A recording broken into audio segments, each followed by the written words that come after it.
Hello, welcome to Austin Parks Foundation's Park Summit Series. I'm Kathleen Barron, I'm the Senior Programs Manager. You can find all of our content on austinparks.org/parks-summit. Today's session is Parks for All, promoting equity in Austin's parks. The city, along with community partners, are working to uncover and address equity issues.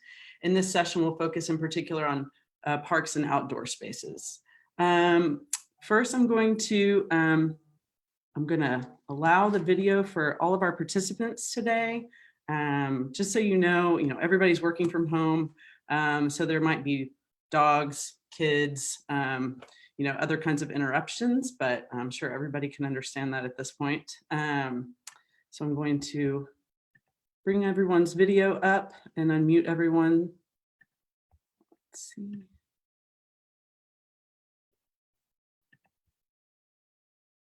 Thank you.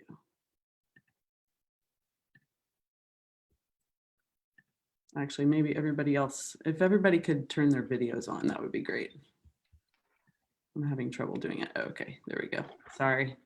Always a bit, every time I can't get through any kind of Zoom call without having some kind of technical issues. All right, so I'm going to wait for everybody to get their videos on. All right.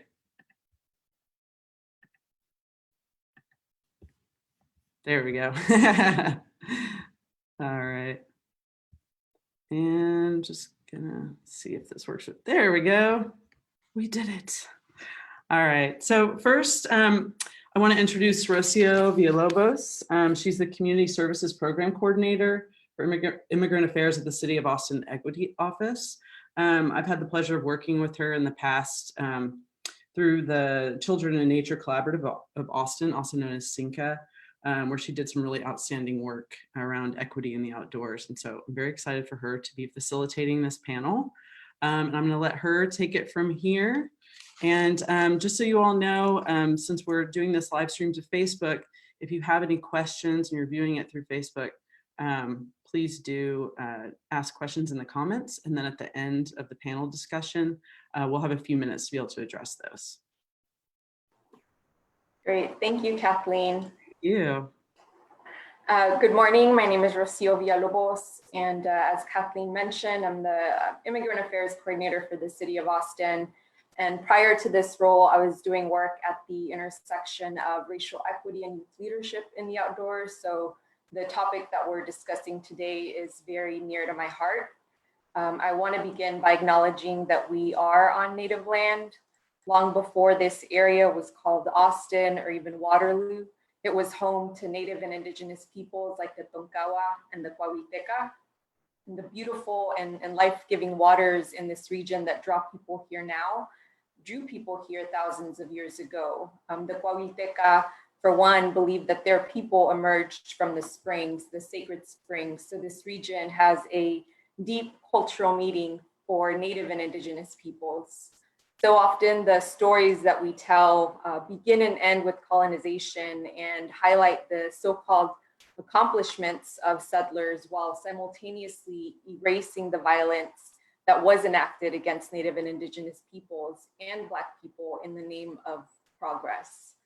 And it's important for us to acknowledge that there's a lot of violence in the history of this country, a lot of violence in the removal and genocide of Native and Indigenous peoples, a lot of violence in the enslavement of Black people and the labor that was forcibly extracted from them to build this country.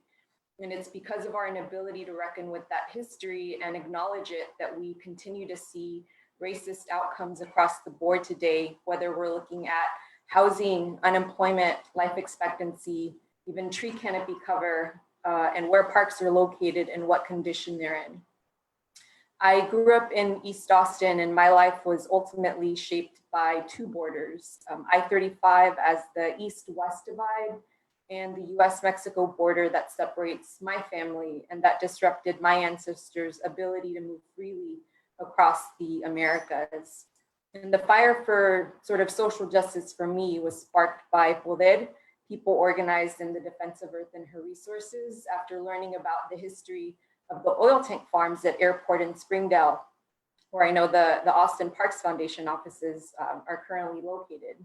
You know, I walked by those oil tank farms on my way to school at Go Valley as a kid, not knowing that they were poisoning and killing residents in the area or the city's racist history, including that 1928 master plan that allowed for that kind of toxic industry to be allowed in my community. So for me, social justice and racial equity are ultimately my life's work. I feel like I've been called to do this work, much like the speakers we have on today's panel. I have the honor of facilitating a conversation with some really incredible people, Starla Simmons, LaJuan Tucker, and Kelly Coleman. And I'd like to now invite them to introduce themselves, starting with LaJuan. Hey, everybody. Like Rocio said, thanks for the introduction and that powerful opening. My name is LaJuan Tucker. I work for the City of Austin Parks and Recreation Department. Particularly, I work in the Natural Resources Division. And I am the coordinator over Wildlife Austin, which advocates for urban wildlife as the city continues to grow, that we make sure we have a space for not just the people that have less voice, but also the wildlife that we don't necessarily consider stakeholders on landscapes. And I also work with the Austin Nature Preserve System, and it's a new land management group that's looking at these very issues, not just how do we conduct land management for pollinator protection, but how do we invite more people who have been here for a long time into the conversation so that we're partnering appropriately with the communities that we want to serve. So this is a personal and professional passion of mine, and I'm excited to be on this panel with my fellow advocates in the process. Starla?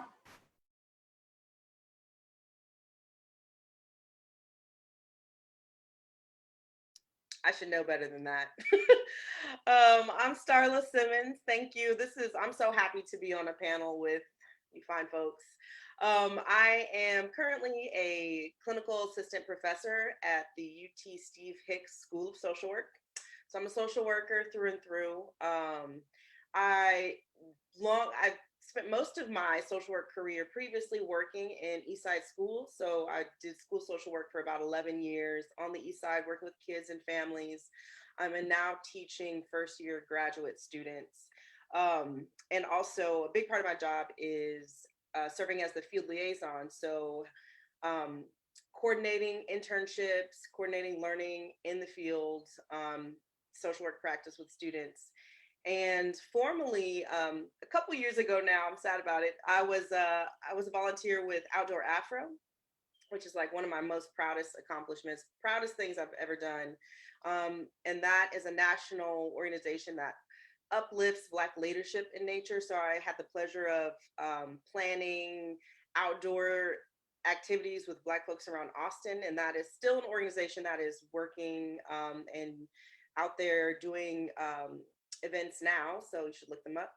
But I started practicing ecotherapy in my social work practice and have been doing that with kids for a long time. I'm also, I used to be a camp counselor, so this is a near and dear, you know, I love the outdoors and it's all connected. So I'm happy to be here. I'll pass it over to Kelly.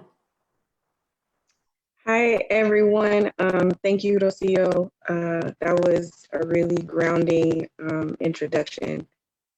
My name is Kelly Coleman. I'm a mom of three boys, three kids. Oops, sorry, Journey. I have a daughter.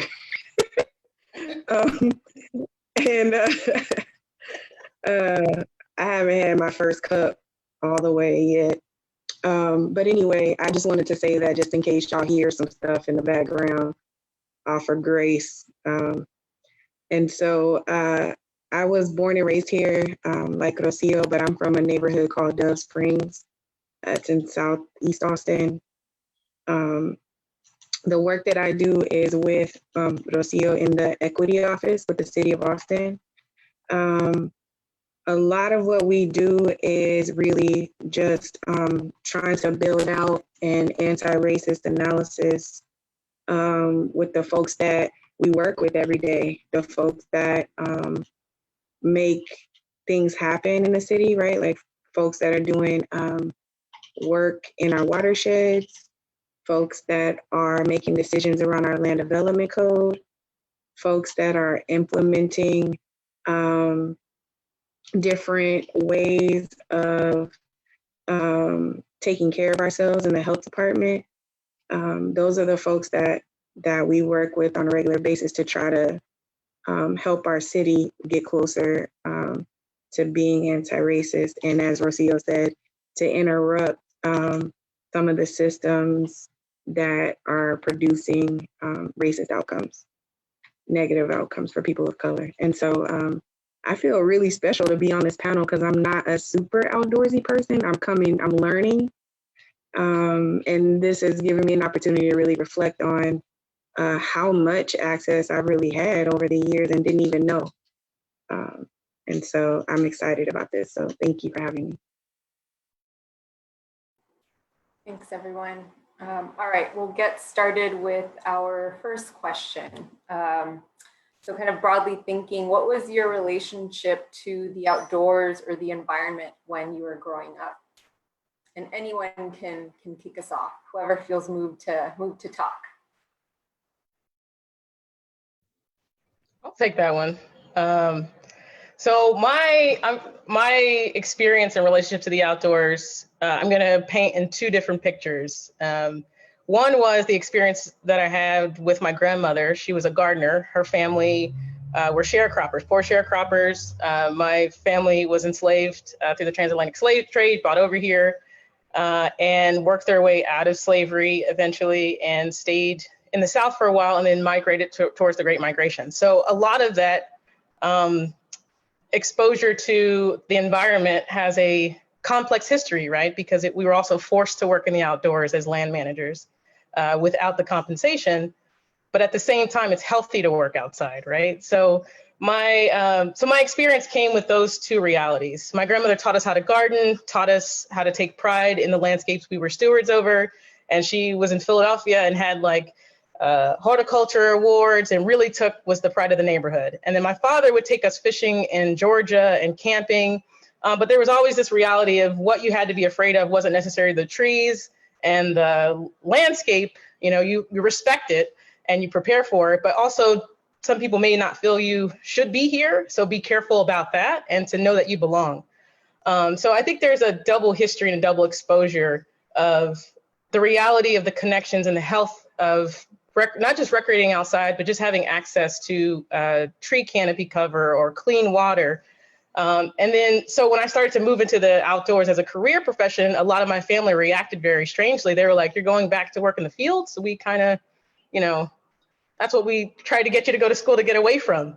But I think with that now advocating for job pipelines and advocating for more people that look like us to be in this position and be in positions of power related to how land use happens and who has access to it, I think they get now the larger concept, but it's both a painful history and an empowering history at the same time. So there's that complexity that I think gives a different lens to the way we think about the outdoor, and that's really my experience.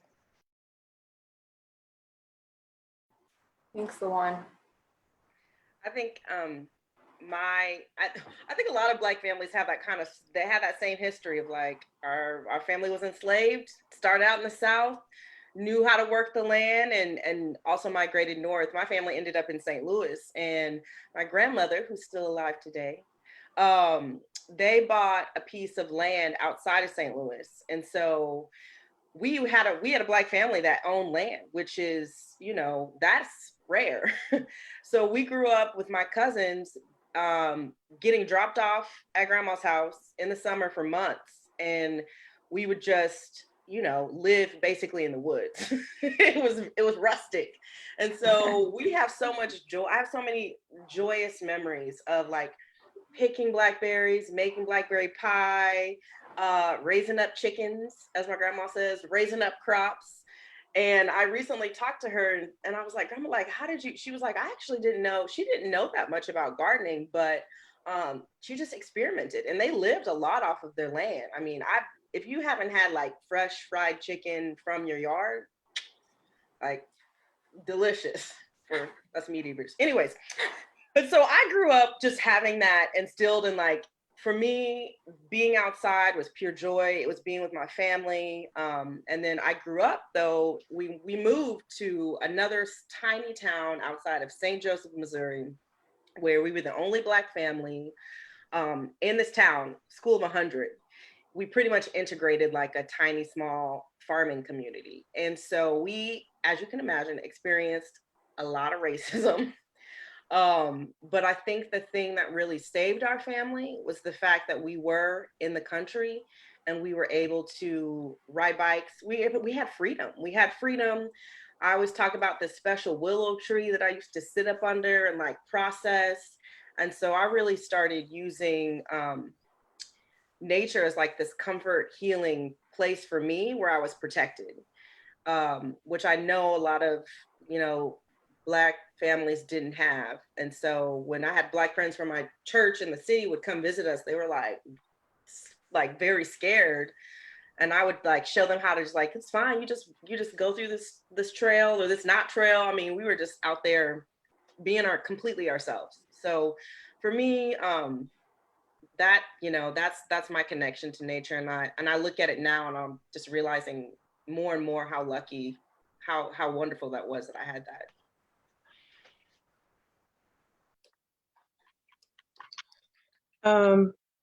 So for me, I think growing up in Dove Springs, there was a lot of greenery. I'm from 2013. My family lost everything in the Halloween floods, right? And so that's where I'm from, and there's a green belt there, and a creek, right? And so we did go there. I also grew up. My grandmother had a huge garden in the San Marcos area, and I think I had a positive relationship to the land. I could be outside. I could ride my bike when I was little. I think when I became more of a teenager and started to be more aware of what was happening in our neighborhood, and that we didn't have some of the things that the other neighborhoods had, right? We didn't have a rec center. We didn't have a library. There wasn't. I remember Ponciana. There was a little community garden, but it was like a real community garden, not one that's like sanctioned by the people that go and create community gardens. Like people got together and built it. So that I don't know. I have a similar relationship, I think, in the way that Lawan described it, like where I have a love for it, but I also, it's this thing where maybe it's not the relationship to the environment, but the relationship to the system that has power over the environment, right? I mean, I'm just thinking about what's happening right now on the West Coast, and I mean, the violence, right? And it's scary. So how do the people who are most directly impacted by the things that are happening to the environment heal that relationship?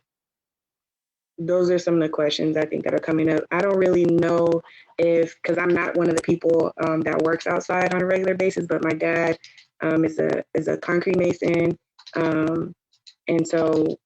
and grew up in Tuskegee, and so knows how to work outside. And I guess I feel like there's a push pull. I'm one of those Black folks that Starla talked about. That's like, you get a little,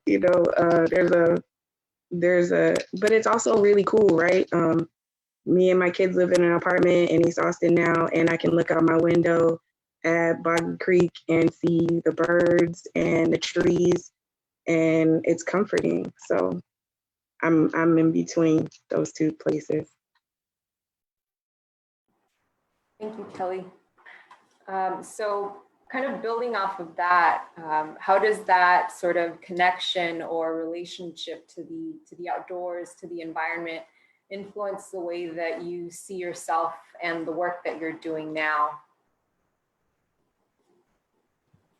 Yeah, I'll take the first attempt at that one. So I think first, racial equity is the lens I view everything through, because my background, I don't see many people in the professions that I'm in that look like me and that have the similar background. So this panel is actually pretty rare in my experience and amazing. And so I think for me, it shows up in trying to force and ask the questions like, why aren't there people that look like us? If we are community, which is our motto at the Parks and Recreation Department, who is not at the table and pushing those questions, whether or not I get in trouble or whether or not people don't like to hear it. And I also helped to administer the Park Ranger Cadet program, which was a partnership between Texas Parks and Wildlife and the Park Ranger program in the City of Austin Parks and Rec Department.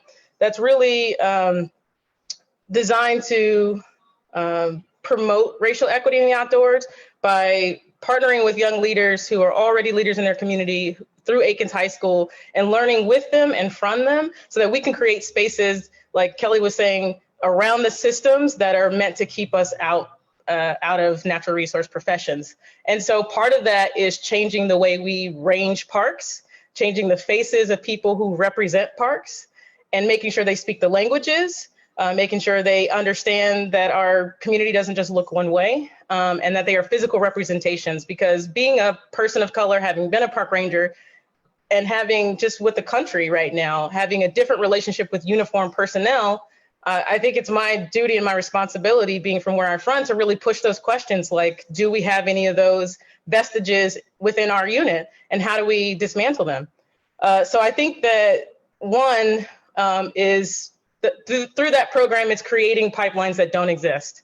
And not because, I hear this narrative about like, we just have to give exposure because people of color don't like the outdoors. That's not it. There are systems in place that keep people out of these opportunities, and a culture around the outdoors that we have to change so that it's more vibrant for all of us. So it shows up in, I think, every conversation I have to say, who's not at the table? Who aren't we asking? Are we doing these park improvements? How do the people feel around it? Who's in the neighborhood versus who's moving into the neighborhood? And asking those tough questions that we all think about, but that there isn't the really representation in the professionals around the table to ask them in a robust manner. So I feel like that's my role, and also mentoring my hopefully future bosses that will surpass me in whatever success I see. Those cadets will then carry that torch and take it further than I can even imagine. So that's how it shows up in my work. For me, I think, as in social work, the whole foundation of my profession, my career, everything I do has to be like rooted deeply in social justice. And so I think for a lot of social workers, there was like this realization like, oh, nature feels good. This is part of our healing process. And I was like, yes. And there's a lot of racism. There's a lot of structural racism in the natural environment. There's a lot of disparity in mental health and health outcomes and who has access to nature. And there's been this like rise in ecotherapy, which I talked about, but it's very white, it's very white. It's very much, some cultural appropriated. And so I began really looking at some of the ecotherapy practices and thinking about social justice and thinking about experience as a Black person who loves nature, and just realizing like all of this is connected. I think, healing, environmental justice, social justice, nature, everything is connected. And unfortunately, it's been connected through this like woven ring of racism and white supremacy and colonization. So I think like for me in social work, I'm teaching students who are going to be becoming social work practitioners.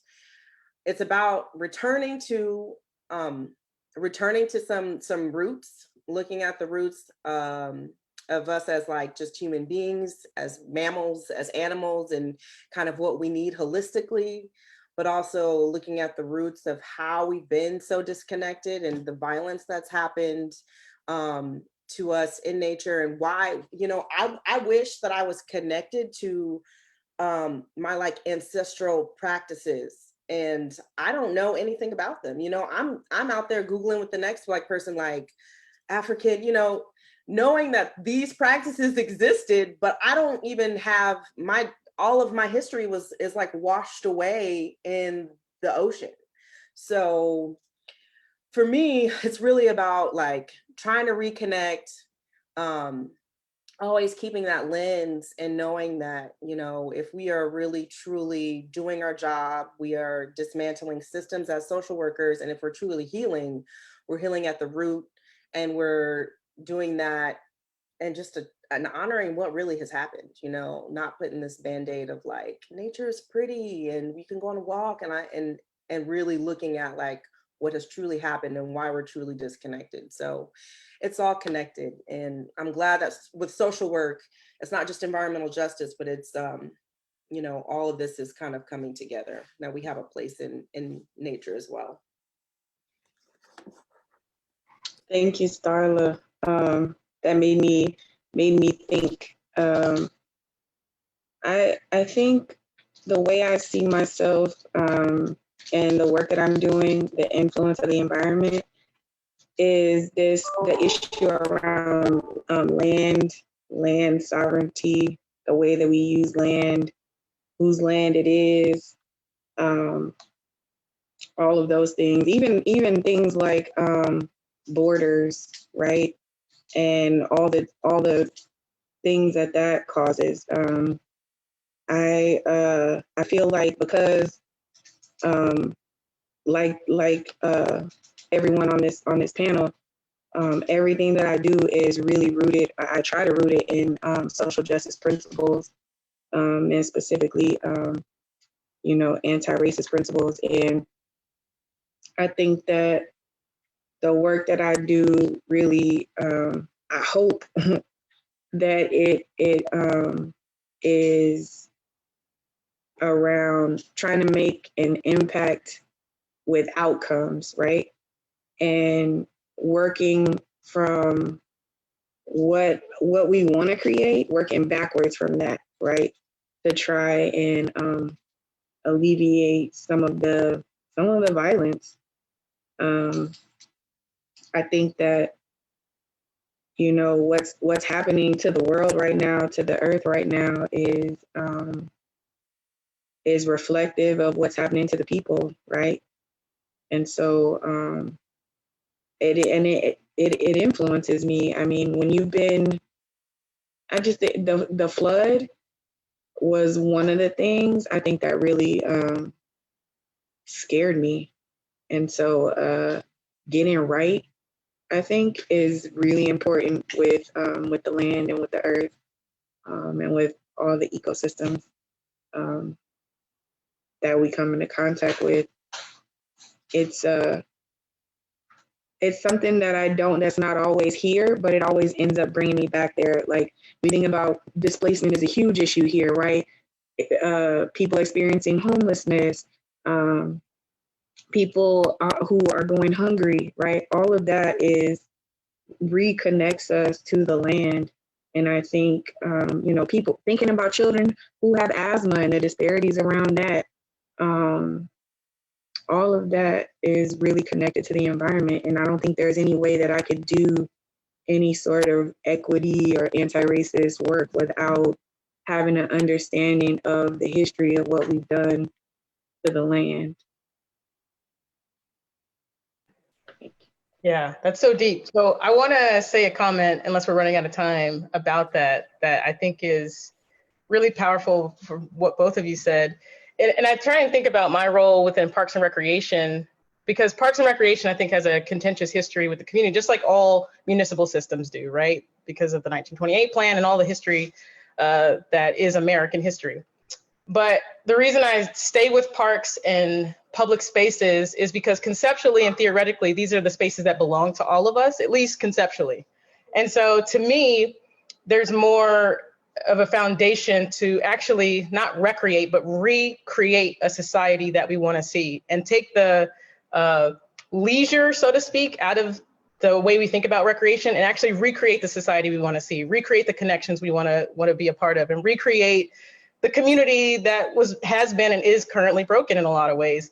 And I think public land and the wrestling and the issues around public land is the way we do that in a very grounded way. And so part of these conversations and conversations about what parkland is used for and how we maintain them and the stories that we tell around them, who were the original land managers. I think that's changing now in a good way, but literally, I think our job, or at least I'm going to speak for myself, is to recreate that vision so we're not inheriting the same traumas. And I identify it very much with what Starla saying is like, I think of myself as natural resource connected, but I'm still trying to connect to my past in a lot of ways and like pick up the crumbs and the pieces that are left that have been systematically erased. And through that, I think I'm finding a lot of like courage that, you know, that was a lot to survive and we're here. And so now it's our responsibility to be able to create the America and the Austin and the parklands and the park spaces we want. But getting to that point means we have to dismantle a lot of systems that are keeping things the way they are. So I think that's the bigger picture, I guess, of the way I like to think about my work. And I mean, since Kelly brought it up about people experiencing homelessness, my I guess introduction into recreation or natural resource was through a conservation corps lens. And so the complication I talked about earlier about working in landscapes and having a history of slavery, but also seeing the power that working can do. And when you're actually putting in effort and work and reaping from the landscape in a way that's sustainable, can transform people's lives from very broken and very sad and insular to healthy, and not alone, but I think it's a part of a healthy plan for human psychology. So I think that's another part of the way it shows up in my work, is just having that at the forefront. These issues are all an attempt to recreate the society that we want to see. Yeah, absolutely. And some of you have sort of touched on this a little bit. So maybe I can draw you more towards the relationship between yourself and the community in the work that you do. So kind of thinking about, you know, how a racial equity lens informs not only the way that you show up in your work, the work that you do, but also what does that mean for working with the community and relationships with the community? I don't mind going. I'm a little more comfortable, I think, with this question. So the racial equity lens is the way that I try to show up in the work that I do. I think our whole office really is rooted, comes out of the community, pushing for something to try to change things in the city. And so we really try to follow the leadership of the community. And when we say community, we're not talking about everybody. Sorry. We're talking about the people who are most directly impacted by inequities, right? And so I think it's gotten that we've created a space to have these complex conversations around potential unintended consequences, right? And I think, you know, that's the only way that we can follow the leadership of the community is by being connected and having those relationships. And so we really try to cultivate those relationships and listen. I think that's like one of the biggest issues that our organization as a city has is around, you know, a lot of times we're used to people, the way that public input is framed is like, you know, these people just, you know, complain and they don't come with any solutions, right? Like that's sort of some of the sense around it. But the way that we try to work is that community comes and they tell stories, right? They don't come with a pre-planned PowerPoint, you know, with here's my issue and here's 10 different ways that you could maybe solve it. It's like we need to be able and develop the ear to hear what community is saying so that we can co-create solutions that don't create more problems, right? Like the people who are closest to the issue have a better sense of it than we do, right? And And I think that that's the only way to work in the community. We can't go around, unless community says it's an issue, we can't go around creating solutions to problems that aren't seen as an issue, right? One of the biggest issues, I keep bringing it up, is displacement and folks who are being pushed out of East Austin specifically, and what that looks like for our office is really trying to support those folks and lift those voices up in spaces that they may not be able to get to, right? And trying to do that in an accountable way.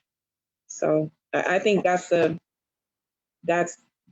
only way that we will be able to do work in the community without causing more harm, right? And one other thing is that everybody always runs to our community to try to fix us, right? And I feel like we're one of the only places where people get to do that and don't get a lot of questions or expectations asked of them. And we're some of those people. We're the folks that people think we should just take what we can get, right? We're lucky to get what we can. But I think that the more that, thank you, the more that we do our work, the less that's acceptable, right? You can't just come up in here without any accountability, right? We can't just take what you give us. We have some expectations, right? Especially around land stewardship and green spaces and health and things like that. Yeah, I talked a lot, sorry.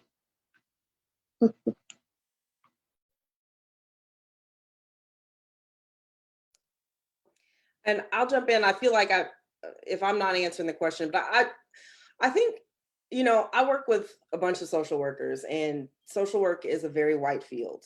And social workers are going into communities, usually Black and Brown communities in Austin. And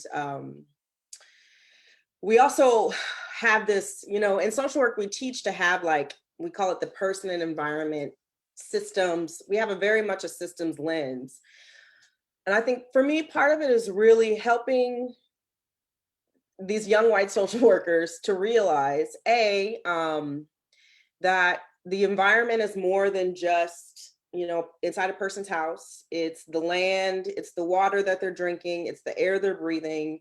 It is the lack of access to green space. So for me, I think as a social work professor, looking at race equity, thinking about doing social work, making sure that we are expanding our view of what people need and what people deserve and have to have, and tying that to natural resources and looking at the equity issues within that. And then not just, I might get in trouble for saying this, but I feel like sometimes social work is just a Band-Aid, it can be just a Band-Aid. Like, I'm just going to connect you to a program. I'm going to connect you to the resources. But social workers have this we have leadership skills and we have an analysis. We all really do. We have an analysis because that's built into the core of our learning. And so using that analysis to really inspire people to take that up and to dismantle and to challenge and to demand change for the communities that we're working with and that we're working a part on. We have, sorry, it's cold in here. It's so fun to say it's cold. My window's open. I'm like shivering. I give thanks to the cold weather. Also, like I said, I think it's just all about equity and access and being able to advocate and demand for what people need, and for social workers really expanding what people need to have well-being and to be thriving. And I just want to plug in the usefulness that social work could have within the natural environment. And now I'm just kind of rambling, but that's like my purpose. That's what I'm excited about. Yeah, I mean, I'm also excited about that. And I've spoken to this before to Starla. And I don't mean to be a fan. I've cleared I'm a fan of both of you, but I was going to say, like, part of, I think, what your profession helps to do, because I think as, like, city employees, we have to focus on the business and the bottom line and the, the deliverables, which is great, but there's also spiritual and physiological connections that should be taken in consideration when we develop programs around the outdoors. And I think that's invaluable. We don't necessarily have that expertise. And I think that's how you take like people of color in the outdoors or interact with people in the outdoors without doing more harm. You can't have that lens if you don't have your profession. So I just wanted to put that out there. I've said it before, but so the community question is an interesting one because I'm going to probably come at it in a different lens a little bit. I think I mentioned before that I serve on the PARD equity team, which is a Parks and Recreation group of folks who've gone through undoing racism that are, really trying to hold each other and the department accountable internally and externally to furthering racial equity. If I had to sum up our mission in a bullet point. But I think part of that is being honest about what community we listen to and who has direct access to the powers of most departments. And I don't think it's intentional, but it is systemic that there are certain organizations or certain groups that have more direct access because they have attorneys, they have organizers, they have a lot of resources that have been invested in communities for centuries that they have at their disposal to be able to organize around land use, around all sorts of things around parks. And I think our department is really looking at how do we engage with the folks that are actually in the community and who have been in leadership for a long time, and not just the loudest members of the community who have the most resources, who can call a council member and get a quick response. And I think that's the department's always, I think, in a strange position of having to listen to everyone because we serve the entire community, but also realizing that every voice doesn't have the same access to the same ears. And so I think there is, we're trying to do work to look at our engagement policy and make sure that there is built-in processes to ask more of those questions, like who is not at the table, whose voice are we listening to all the time, whose voice have we not even asked about, and why. And I think the more we do that, the more we'll start to see how the system is starting to work, and why certain people can pick up a phone and access programs and do this and this and this. And other folks, I mean, think about it, if you're a single mother and you have to, really focus on your career and feeding folks, you don't necessarily have the time to go to a meeting at noon to organize around parks or go to, right? So we are trying to design engagement systems that actually meet people where they are, so that we're not creating this esoteric barrier for people to be able to come in and give your opinion on our terms. Plus, if we acknowledge that we have a gap in knowledge to reach certain communities, that's our fault. So we need to talk about compensating folks adequately for giving their expertise on how to access communities and really break the barriers that have been systemically erected. And so we're looking at that. We're kind of wrestling right now with our team on what are appropriate engagement strategies to be able to be accountable to hearing more voices and not just the same voices in an echo chamber over and over again. So I feel good about that work. Clearly it's not far enough, but we're going to keep pushing, at least as long as I'm here. And I think there are some good folks around the table that are asking these questions. And I mean, I'm encouraged by that. Thanks, Lawan. Yeah, and I mean, that's an important shift, right? Thinking about the need to be accountable to community instead of expecting that, communities are going to welcome you with open arms and you're there to save them, right? Which is the model that's been used for so long on our communities. I know Kelly's mentioned before so many times, just this idea of feeling like it's one initiative after another, and the East Side, poor people of color are being used as the testing grounds for that to see what happens. And, that doesn't create a relationship in terms of sharing power, right? Or even thinking about building power. There's still that power imbalance that continues to exist and sort of perpetuate these harmful dynamics with community. To close this out, so our last question for now. So, the way that we see that anti-Black racism continues to affect Black people in this country was highlighted with the murders of George Floyd, of Breonna Taylor, Ahmaud Arbery, and so many others. And it's also been highlighted for us in the disproportionately high death rates of Black people because of COVID here in Austin. and across the US.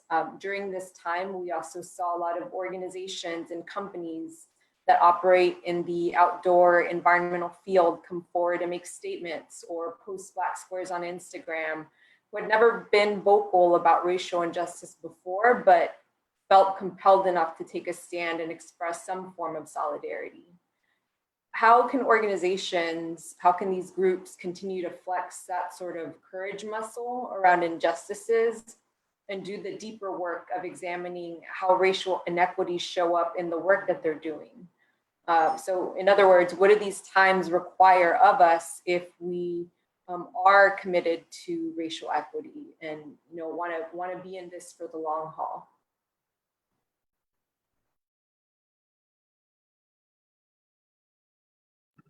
Yeah, that's a deep question. So I'm gonna say a couple things related to that, and I'm gonna. I think one is first asking why this appears to be a new issue for your organization after the death of so many people, right? So having that lens of like, why wasn't this an issue before? And the way a colleague of mine phrases it, and it's been talked about in white fragility and other studies, sociological studies around race, is like, some of us live the reality of the myth of race every day. We can't turn it off. We're not erasing it. Don't want to.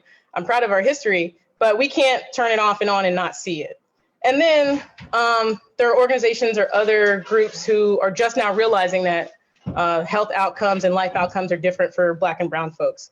And so not knowing is not a fault, but now that you know, there is no going back, right? And so I think the main thing is going to be, what do you do after the protests have stopped? What do you do after we may or may not have a new president? Not advocating for one way or the other. Clearly, I have feelings about it, but what are we going to do after the administration changes? What are we going to do to really break down the systems? And that requires, I think, really it requires personal conversations about your race, right? Even if you're a white person, we don't think of white people as having a race, but they do. And it's important to the dichotomy of anti-Blackness that white people see themselves as part of the process. And so a lot of the discussion that we're having now is like, it's not just people of color that have to talk about race, because we live it every day. White people and white allies have to be in the consistent fight to talk about, why is this a cultural tenet that is persistent, and how do we dismantle it systemically? Not just how do we make performative statements, how do we hire a couple folks that, make us look a little bit more inclusive? That's no longer, and it never was, acceptable. Now is the deep issue of who is on our board, who makes the decisions about where we work, how much money are we spending towards transforming our organization towards racial equity? Rocio, you say this all the time, so I'm not going to take this line from you, but budgets are moral documents, as you always say. And I've used that line all over and over and over again, Kelly and Rocio. So if they're moral documents, look at your moral document and say, how much am I actually investing in a future that is not racist? And if the answer is enough until a pandemic hits, or a lot until we run into fiscal responsibility, then we need to do some critical soul searching to figure out if we're actually trying to undo racism, or if we're just trying to perform in order to be in the latest conversation. And so I think it's hard for leadership to do that, but it's critical. And if you're really committed to it, then I think it requires some real conversations around the power holders in the organization that you have now about who's in the room, who's not, why, how do we treat people once they are in the room, and who needs to step back so that other voices can step forward. And so I think those are hard. Those are conversations we're having within the Parks and Recreation Department right now, every day, all day. And this is the most I've ever heard it, but it has to continue because we're undoing centuries long work. And so it's going to take that long or longer to continue to undo it so that we can build something we've never, ever seen before. So I think we'll get there, but I think it takes more than performative, and it takes real lasting, deep systemic change. Oh, I agree with you so much. I was losing it, but I was on mute. I'm glad. Because I was like, yes. I think Austin is really confused about who it is, right? It really believes that it's this progressive place, and it's this veneer, right, of progressiveness. And so if you don't want to be a poser and you really want to do the work, there's a woman named Grace Lee Boggs who writes about, she's just brilliant overall. But just some of the work that she's done has influenced me in thinking about changing myself to change the world, right? And really going deep inside myself and reflecting and doing the work with my people is foundational. White supremacy shows up in all of us because we have internalized it. And so it's not just enough to have diversity and a rainbow coalition of people in your organization, but is your organization perpetuating anti-Black outcomes? Is it perpetuating a culture of anti-Blackness? Is it perpetuating a culture of white supremacy, right? And when I say white supremacy, I'm talking about homophobia. I'm talking about any sort of negative outcome related to someone's social identities, right? And so, and it's imposed upon us, right? That's the issue with white organizational culture, is that it's imposed upon us. I think that if we really are truly trying to shift, I think that we have to be in relationship to people who are most directly impacted and be accountable in those relationships. And I think that looks different for different organizations. But like Lamar said, we can't be out here performing and shaking and faking. And then when it comes down to the dollars, the people of color are the lowest paid in our organizations, right? It's still the same. With this gross veneer of we're nice, we're the good organization because we put out a statement, right? That can cause more harm than it can help, because then you got people of color who we're always talking about this stuff, looking at y'all sideways because we know. And so the critical white folks know too. That's something else that I think is really important, is that we need white folks to be anti-racist and be thinking about this in terms of how racism impacts their ability to be fully human. And like we saw with the uprising, that whenever we see what's happening to people, that it feels like that's our child or our mother or our father, our people out there, right? And not just another Black body. And I think that's the difference, right? Is that if no one tolerated this foolishness, then it wouldn't be a thing, you know? And I feel like Austin got this bad, worse than anywhere I've ever been, about being confused about white supremacy and who we are at the root. And you can look at any outcome on any day in Austin, Texas, and you will see that race is the most reliable indicator for people's quality of life outcomes. And being Black in Austin is your outcomes. It's set up against you being Black or brown in Austin, really. So that's where I think people need to do the work.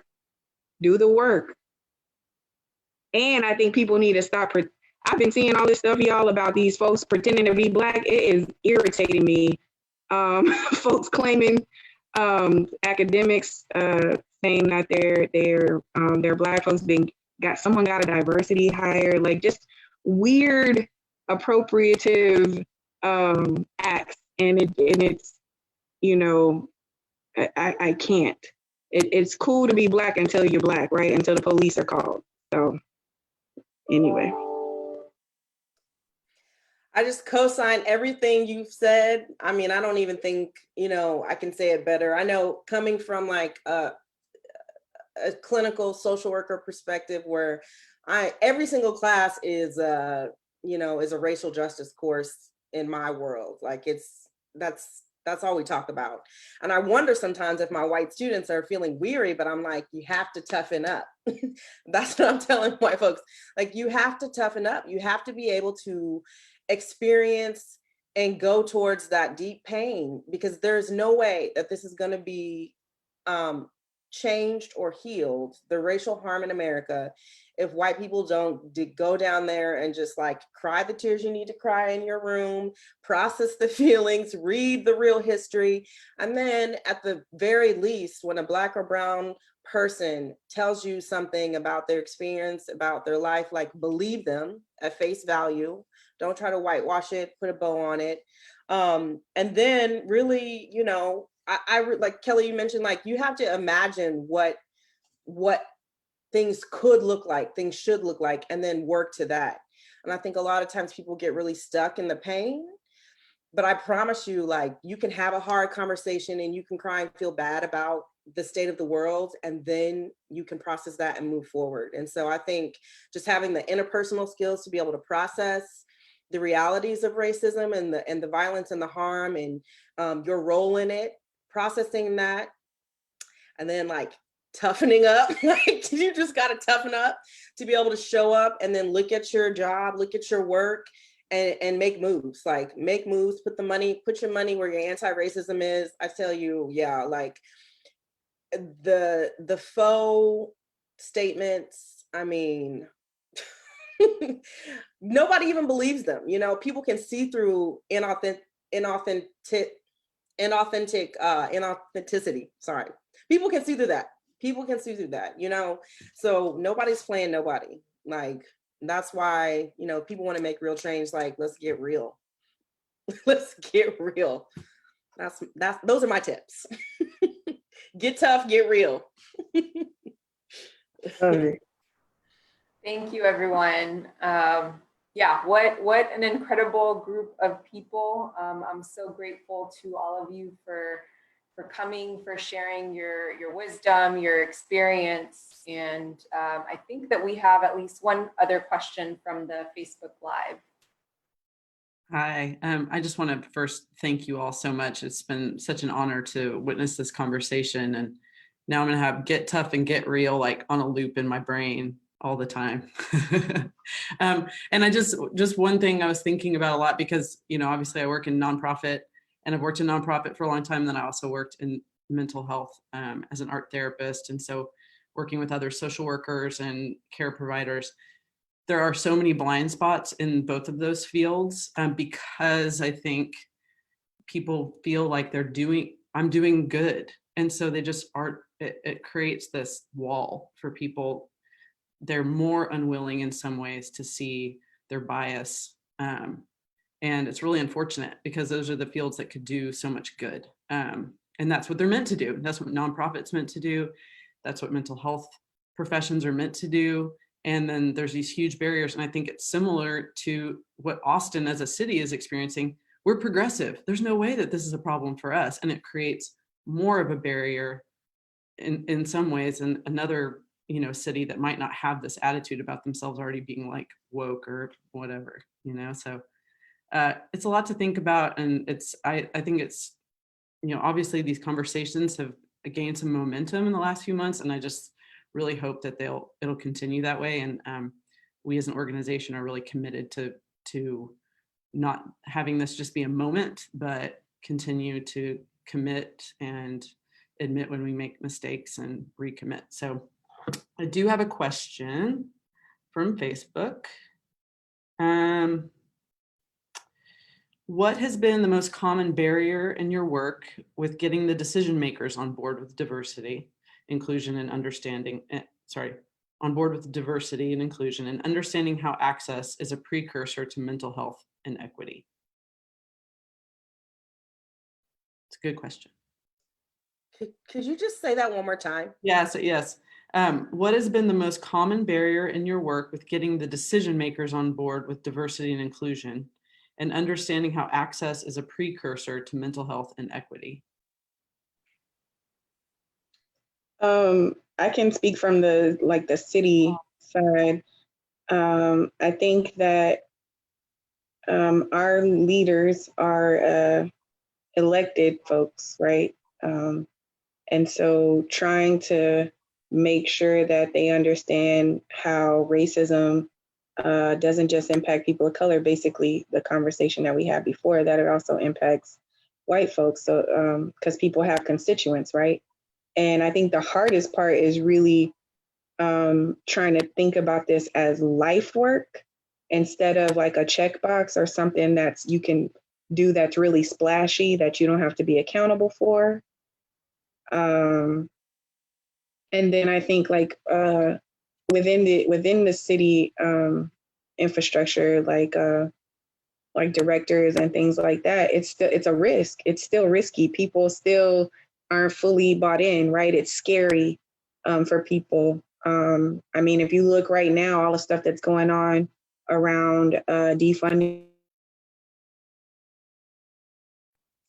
and the like, the stuff with the state coming in, right, and the potential for some of that stuff is a risk, you know, and so everyone hasn't bought in.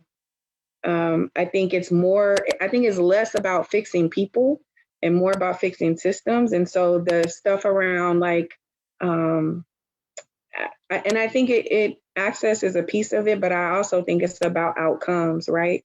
We have to start with where we are. And a lot of times people go into this work and may think that they're going to fix it one person at a time, and that ain't how it works, right? We have to look critically at the systems that were built by and for white people that everyone else had to fight and die to enter, right? We were having this little conversation off to the side in the chat about social work and the history of social work, right? And how it's really problematic. It started out really rad, right? And really about people and trying to support women specifically and help folks. And it turned into this professionalized sort of very white space.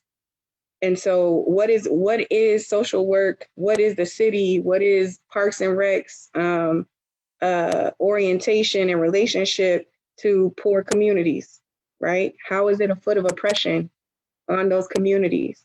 And how do we work backwards? Because it's not just about, we have a collective mental health problem. We have a collective mental health issue, right? It's not about, you know, these are natural reactions and responses to the stuff that we are reacting and responding to, you know? It makes sense why people are angry, why people are struggling. It's hard. It's difficult. And I think just even to take a collective woosah breath and acknowledge what's really happening, we have never done that, ever. As the experiment that is the United States of America, we have never been like, yo, that was messed up, right? Ever.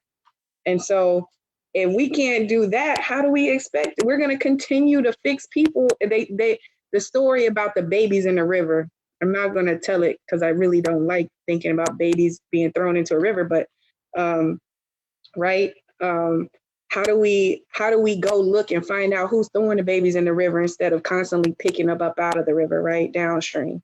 How do we think upstream? You know, what's the intervention? And who are we in relationship with that tells us that the intervention might actually work, that the problem is the problem that we see? So I'll stop. That's my sense. My answer to that question is just fear and control. That the biggest barrier I've seen is people just being afraid to to cause harm, even though they are allowing harm to Black people and brown people. They're allowing harm for Black and brown people, but they don't want to harm white people's feelings or white people's discomfort. So if you want to make sweeping system changes, you have to get people on board. But there's this hesitancy and fear around, well, that's going to upset people, even though you have a whole community and history of people upset. So it's like the priority is of who gets to feel comfortable, and then just control, you know. I think that's all tied up into like white supremacy and capitalism. So it's like, if you can work and approach what you're doing and justify it in a way that's not rooted in control, protecting white people's feelings and comfort, then you can make some changes. But I feel like, you know, I've been on so many diversity, equity, inclusion work groups, you know, consultation groups, strategy, and it's all they all start to feel the same because it's always blocked by someone who is afraid. So I just think people need to be bolder and yeah, I'm just ready for people to be bold or step aside and let the people who are bold be in charge. So that's what I got to say about that. Man, that 100% agree with everything that was said above. I'm going to add two things. And I'm really encouraged, but even though this is really sort of depressing things to talk about, I'm really encouraged that we're all seeing very similar things.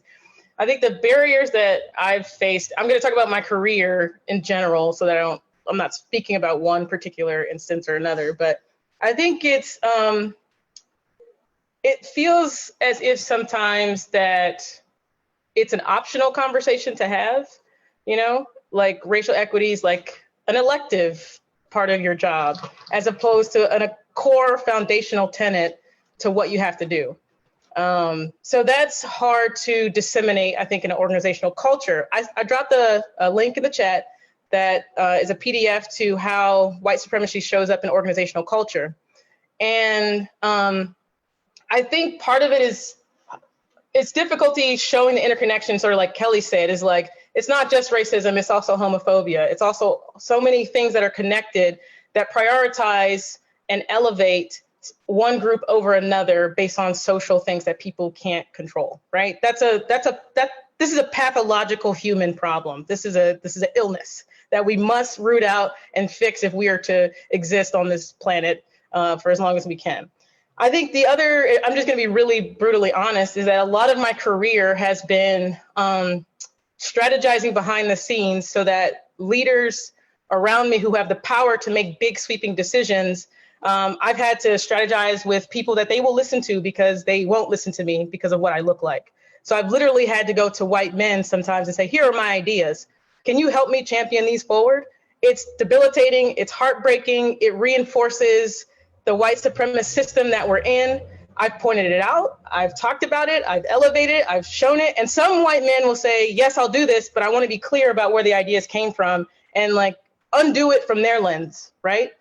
But that has been the majority of success, has been like years and years of saying, we need to look at this, we need to do this, we need to do this. And people saying, oh, you just have an identity crisis, or, oh, this is a problem, or, oh, this is just you.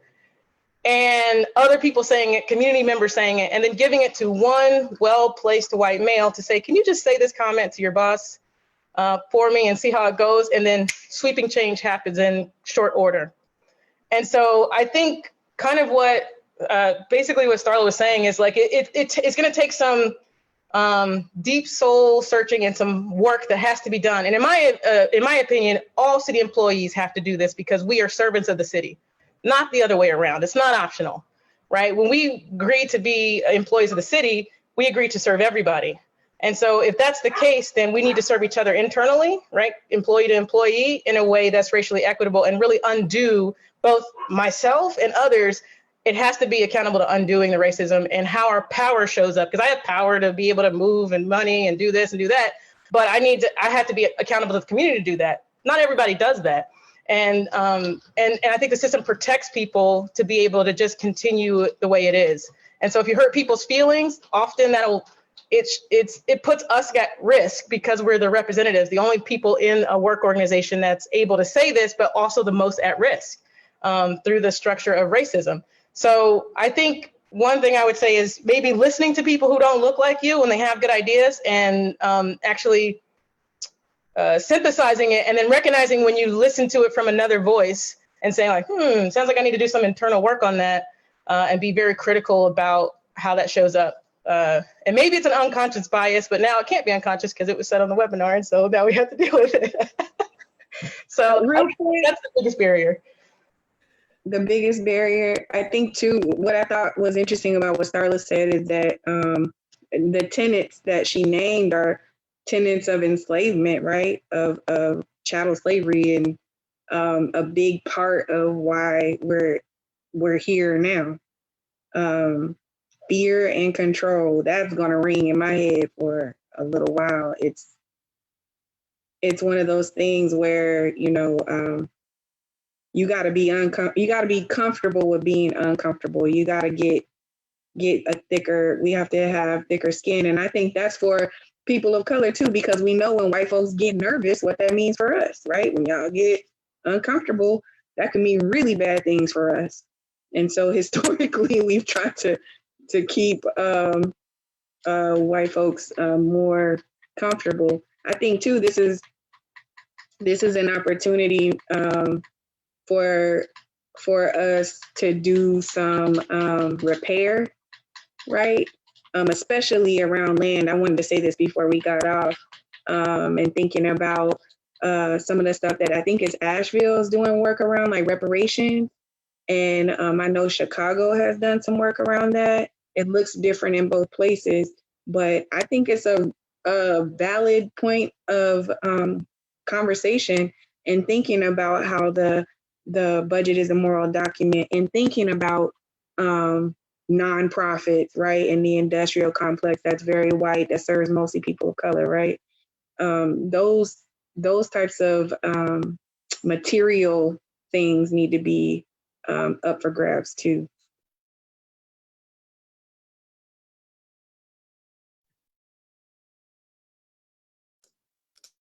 I could say a lot more, but I'm And looking at I mean, I the feel like I would witness this conversation for the rest of the day and feel like there was still so much more ground to cover. We really appreciate you all being here for this panel. I feel like the city is extremely fortunate to have all of you out there doing this work and being resources and having these conversations so openly and honestly. It's really an incredible thing. And I would just encourage people who are watching to learn more about ways that you can kind of learn and engage, do trainings. There's undoing racism trainings. There's all kinds of resources now. And there's a strong commitment by the city to get people doing this work, not just at the city level and the partner organization level, but just all people in the community to engage in this practice. So thank you all. If anyone joined kind of midway through, this will be on Facebook forever, and also we'll post it on our website. And so you can watch it anytime. So if you tuned in late, you can watch it anytime. I just want to thank all of our panelists again, and I'll send out the link that Luan provided in the Facebook comments.